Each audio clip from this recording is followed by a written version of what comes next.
बंगाल के मुर्शिदाबाद में जो हो रहा है हिंदुओं के साथ, इस पर किसी का कोई ध्यान नहीं है। संविधान बचाने में लग रहे हैं।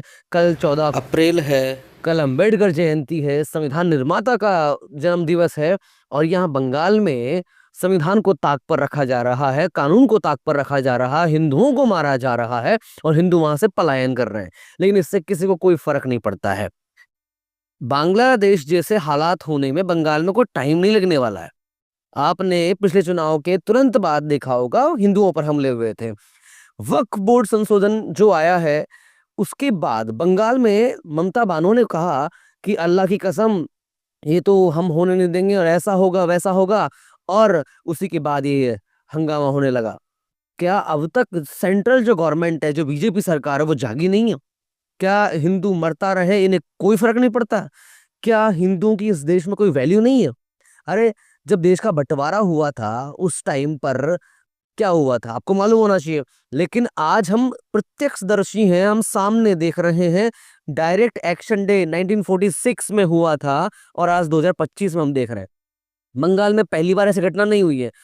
हर बार ये घटनाएं होती हैं, सेंट्रल गवर्नमेंट चुप रहती है। पता नहीं कौन सी स्ट्रेटजी बना रही है। स्ट्रेटजी जब तक आप बनाते रहो तब तक हिंदू वहां से खत्म हो जाएगा, हिंदू वहां से पलायन कर रहा। सोचिए, संविधान जिस देश में, उस देश में हिंदू उस राज्य से पलायन कर रहे हैं।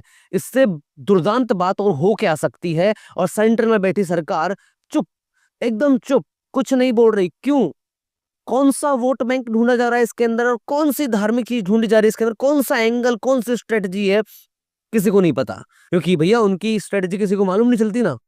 भले ही हिंदू मरता रहे, कोई फर्क नहीं पड़ता है। भाई हिंदू तो है ही ना मरने के लिए।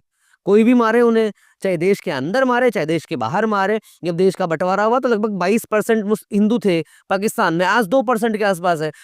बांग्लादेश चले जाइए, बांग्लादेश देखा हम लोगों ने। हमने जम्मू कश्मीर का दुर्दांत, वो एक वातावरण देखा। और अब बंगाल में देखा जा रहा है, फिर भी सेंट्रल गवर्नमेंट एकदम साइलेंट है। क्यों? पता नहीं कौन से स्ट्रेटजी बनाने में लगे हुए हैं, पता नहीं कौन सा एक प्लान लेकर आएंगे हिंदुओं के लिए कि हिंदू उससे बच जाएगा। ये समझाना मुझे जरूर, और ये वीडियो बीजेपी सरकार तक जरूर पहुंचाना कि वहां पर ऐसा कौन सा स्ट्रेटेजिक प्लान बनाया जा रहा है आपके द्वारा कि ऐसे स्ट्रेटजी बनाएंगे कि हिंदू वहां से बच जाएगा। हाँ, वहां पर जो सरकार है ममता बानो की, उसे रोक लिया जाएगा। आज तक तो तुम रोक नहीं पाए। मतलब सेंट्रल गवर्नमेंट ने, बीजेपी सरकार 2014 में आई थी, मई 2014 में। उसके बाद से अब तक कितनी बार घटनाएं हो चुकी है बंगाल में, जब हिंदू मारे गए, हिंदुओं को टारगेट करके मारा गया, हिंदुओं की गाड़ियों को तोड़ा गया। जिस गाड़ी पर कोई भगवान की मूर्ति लगी है, कुछ ओम बना हुआ है या महाकाल का निशान बना हुआ है, उन सबको टारगेट किया गया। और जिसपे बाबा लोहार, बाबा मोहम्मद कुछ लिखा है, उस पर कुछ नहीं हुआ। कब तक, कब तक रहेगी चुप्पी बीजेपी सरकार की? कब तक सेंट्रल गवर्नमेंट इस पर चुप रहेगी? कब तक राष्ट्रपति इस पर चुप रहेंगे? और कब तक इस देश का कानून इस पर चुप रहेगा?